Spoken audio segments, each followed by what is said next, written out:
स्वागत आहे तुमचं कुक विथ प्रिया या यूट्यूब चॅनलमध्ये। तर आज आपण बनवणार आहोत मुलांच्या टिफिनसाठी झटपट बनणाऱ्या 4 भाज्या।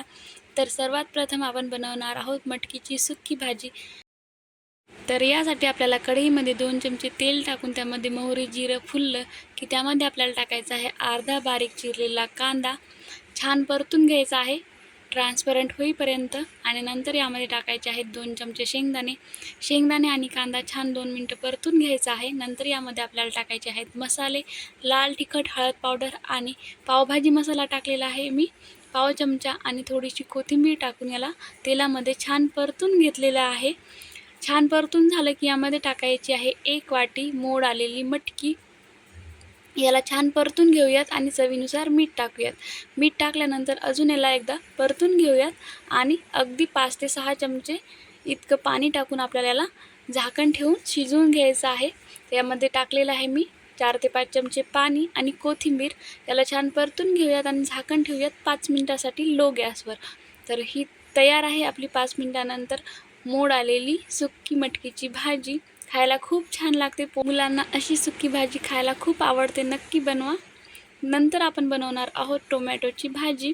तर टोमॅटोची भाजी बनवण्यासाठी कढईमध्ये 2 ते 3 चमचे तेलामध्ये मोहरी आणि जिरं छान फुललं की त्यामध्ये टाकायचा आहे कढीपत्ता आणि अर्धा बारीक चिरलेला कांदा मस्त परतला की त्यामध्ये टाकायचे आहेत 2 ते 3 चमचे शेंगदाणे आणि लाल तिखट, त्याचबरोबर थोडंसं हळद पावडर, आणि इथे मी अगदी थोडासा इतका काळा मसाला टाकलेला आहे, अगदी चिमूट 2 चिमूट।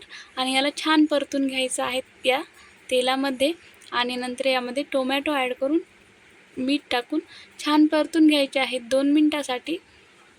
आणि थोडंसं 2 मिनिटं परतून झाले की यामध्ये टाकायचे आहे 1 चमचा साखर।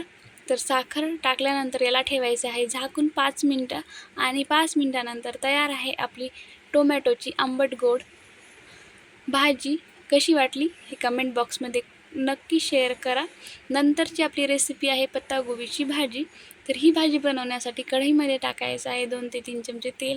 त्यामध्ये टाकायची आहे मोहरी जिरं, आणि मोहरी जिरं छान फुललं की त्यामध्ये टाकायचं आहे 3 ते 4 लसूण पाकळ्या कट करून।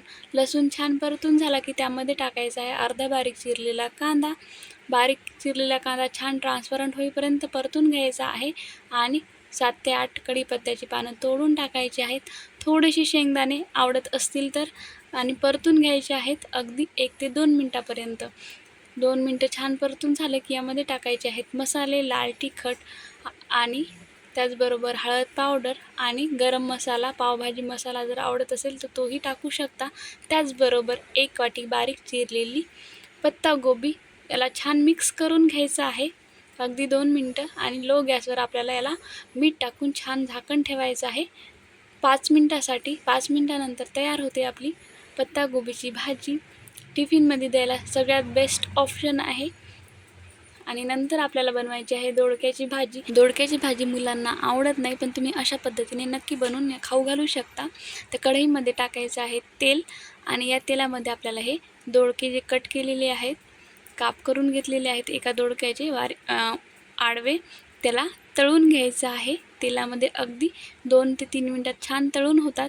तळून झाले की काढून घेऊयात। हे दोडके छानपैकी तळून झाले आहेत। आता कढईमध्ये मी 2 ते 3 चमचे तेल ठेवलेलं आहे, त्यामध्ये टाकायची आहे मोहरी। तेल थोडं कमीच ठेवायचं, म्हणजे अगोदरच आपण दोडके तळलेले असल्यामुळं तेल कमी लागतं। लसूण आणि कांदा छान या तेलामध्ये परतून घ्यायचा आहे। नंतर टाकायची आहे हळद पावडर, पावभाजी मसाला, त्याचबरोबर लाल तिखट। छान परतून झालं की जे दोडके आपण तळून घेतलेले आहेत ते या फोडणीमध्ये मस्तपैकी परतून घ्यायचे आहे अगदी 2 मिनिटं। भाजी शिजवायची गरज नाही, अगदी 2 मिनिटं लो गॅसवर याला असंच ठेवूयात आणि काढून घेऊयात। तयार होईल आपली दोडक्याची भाजी। तर दोडक्याची भाजी अशी बनवली तर मुलं नक्कीच खातात, आवडीने खातात। तर नक्की ट्राय करा। आणि तुम्हाला जर माझ्या ह्या रेसिपीज आवडल्या असतील तर चॅनलला लाईक, शेअर, सबस्क्राईब करायला विसरू नका। त्याचबरोबर तुम्ही हा व्हिडिओ शेवटपर्यंत पाहिला त्यासाठी खूप खूप धन्यवाद।